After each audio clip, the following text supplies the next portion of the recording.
A warning for listeners, this episode contains descriptions of violence and death. We advise listener discretion.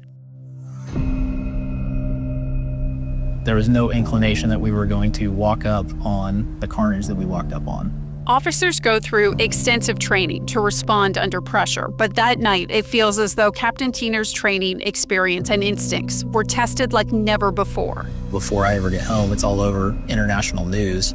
And then like a week later, when I kind of processed it, I said, no, the right people were on that call. Like I needed to be on that call. My brothers and sisters in blue that were there needed to be on that call because we knew what to do. I would hate for a rookie officer to live their career if they stayed in this field. Second guessing, I could have kicked that door 30 seconds earlier and things may have been different. Captain Tiener was the first to arrive at the Broken Arrow home July 22, 2015. He discovers a trail of blood leading to the front door, and from somewhere inside, he could hear a quiet plea.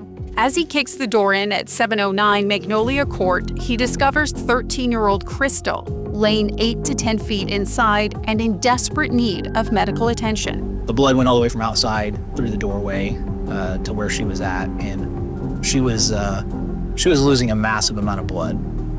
I kind of flipped into investigator mode. I did 4 years in investigations, and I honestly assumed that Crystal wasn't going to make it, given her current condition and the speed at which she was losing blood.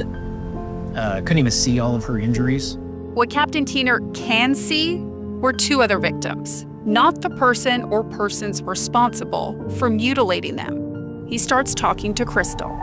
I said, hey, we're here to help. I said, who did this to you? And she identifies that it was her brothers, Robert and Michael. And asked if they were still there. She said, I think so.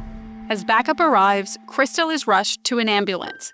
Captain Tiener continues moving through the 4,600 square foot home, clearing it room by room. We ended that in the upstairs bedroom. I believe it was probably built out after the fact, over the garage, an additional room that was the nursery. And that's where the baby was at, in a bassinet. The child was unharmed, but in under an hour, she was robbed of the chance to ever know her parents and 3 of her older siblings. I'm Brenna Rose, and this is Massacre on Magnolia Court, Episode 2, Inside the Door.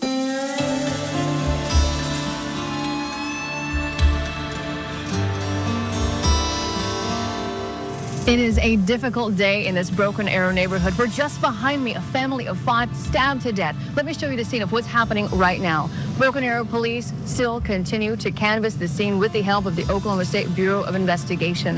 One by one, they're slowly leaving, implying that the investigation might slowly be wrapping up for today. Inside that bright and dark gray home is where a family of 5 stabbed to death. Now, the suspects, 2 of them, in custody. Before sunrise, word spread through Broken Arrow that something terrible had happened on Magnolia Court.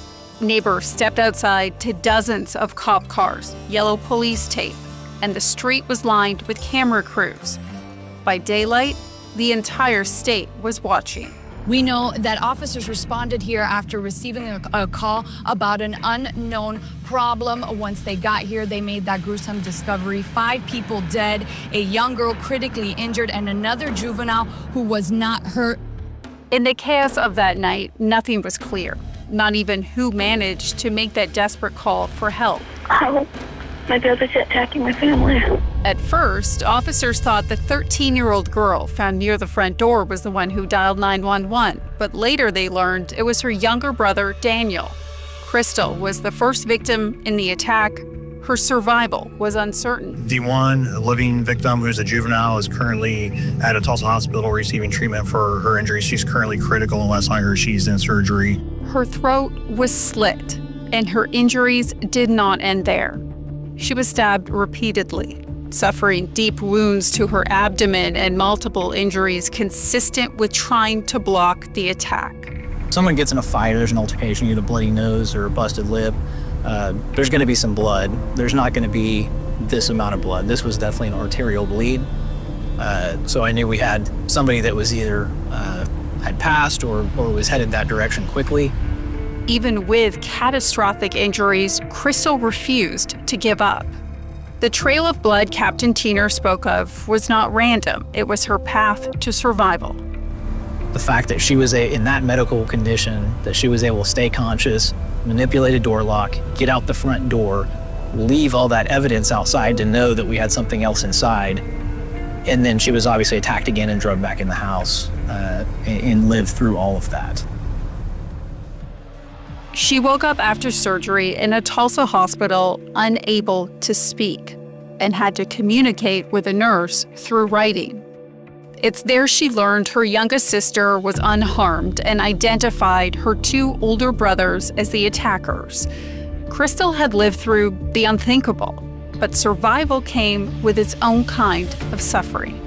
The K2L evening broadcast that day acknowledged the weight of what lay ahead. It's not only those who are deceased who are the victims, those who are left as survivors need help as well, don't they? They certainly do. I really can't imagine the amount of trauma that this 13-year-old and the 2-year-old are suffering. Just a tragic situation here at this neighborhood in Broken Arrow. Now the 13-year-old is in serious but stable condition. The 2-year-old, since police have now found a closer relative, she's in protective custody right now, but hopefully police say they'll be able to go and stay with that relative. In those early hours, one detail stood out: how hard it was to find relatives of the surviving children.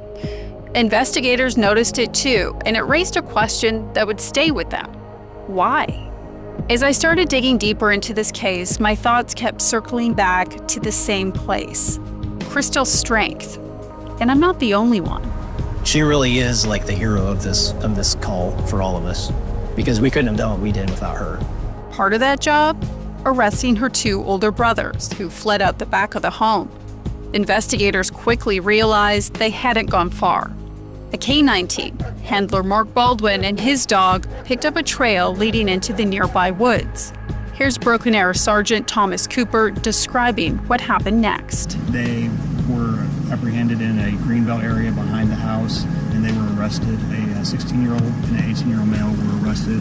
The two suspects are in relation to the victims. They were a family. Within an hour of arriving, Captain Tiener was leading 16-year-old Michael Bever from the woods to a waiting patrol car. He said, "You guys did a really good job. We didn't expect you here this quick." So it's like, you've just killed your entire family, including your parents, the two people at that age that you should love the most in life, and you're telling the police that just showed up and walked through that house, seeing your murdered family, "Hey, good job, guys. You really did a better job than we expected." The remark stunned investigators. It was their first real glimpse into just how little remorse these brothers seemed to have. It wasn't just what Michael said. According to Corporal Leon Calhoun, it was how 18-year-old Robert Bever looked. His mouth looked to me like he had a smirk on his face. Just don't know if he's even comprehending what has happened, or if he just really is so removed that he can't feel remorse. Photos taken just after the arrest show Robert with body armor on under a black t-shirt. There's blood that's visible on both his clothing and face. His younger brother Michael is barefoot, wearing shorts with a t-shirt that's ripped. They're both covered in dirt. A snapshot of two teenagers who had just torn their family apart and seemed almost detached from the horror that they'd caused. In the hours that followed, detectives began determining how that horror unfolded. One of them was Broken Arrow detective Eric Bentz. I was home asleep. I got a phone call, woke up, got ready, responded. My captain told me that I was going to be the one to interview the two suspects. So I immediately, with another detective, went to the jail to pick up Michael Bever, who was there. So he had been processed into the jail. He had cut himself during the attacks. It wasn't that bad, but possibly was going to need stitches. And so he went with Michael to the hospital for treatment. I had a car ride there with him. In that situation, since he's a suspect and I'm going to do an interview with him, I don't really talk a whole lot to him. And, if they start talking and saying things, I'll join the conversation, but I don't want to ask questions and get into the meat of the crime while we're just driving. Just talking, saying things, just like it was a normal Wednesday night for him. He didn't seem upset or I think initially he was a little bit nervous how he was going to be handled by the police, but, real quick, I think he realized that, it's not like he was going to be hurt or attacked or anything. So we take him to the hospital. He was talking to hospital staff. He wasn't crying. There was not really much emotion from him. Definitely not emotion you would expect after what he had just done to his whole family. Once doctors finished stitching him up, detectives headed to the police station, and on the way, Detective Bentz asked Michael if he was hungry. So I said, well, there's Chick-fil-A, and what about that? He didn't know it was almost like he had never heard of Chick-fil-A. And so I told him what it was. It was such a small thing, a question about fast food, yet it revealed a lot. When he told me the only fast food place he'd ever been to was a McDonald's, I just was kind of shocked a little bit. They arrived at the Broken Arrow police station, the same place I was when I asked this to Detective Bentz. How forthcoming was he? He was pretty open. I had to kind of lead the show, though. I had to ask the questions, and he would answer it partially or not completely, or even with some half-truths or deception or minimizing. That's a lot of what he did. And so I would have to ask follow-up questions to dig more information out of him. Michael walked detectives through that night step by step, including how he and Robert escaped the home. There was a knock at the door. Oh, okay. Someone knocked at the door. I think that might be the neighbor because the police wouldn't be there yet. But according to Captain Tiener, he was there, knocking and announcing before kicking down the door. The timing suggests he was just seconds away from encountering the brothers before they fled through the back. They just kept knocking on the door, so we turned around. I grabbed on it, put my soft vest, the heavy vest on. I was carrying the plates. I put my helmet on. And then we went up the back door of Daryl's office, climbed over the fence, went down into the park, and started cutting through the woods. We both collapsed. I think so. We were just sitting there when they found us. That's how you got kind of dirty and stuff, dirt on you. So you guys collapsed. Were you just kind of hiding out? Yeah, we were just laying in a little ditch thing in the woods, and then we saw the light and we went down, and the dog came right for the Did you hear the dog coming? Mm-hmm. I heard them coming. I saw it coming, and then they started yelling, "Put your hands up!" And I stepped on my head and handcuffed me. At times, it's hard to understand what Michael is saying.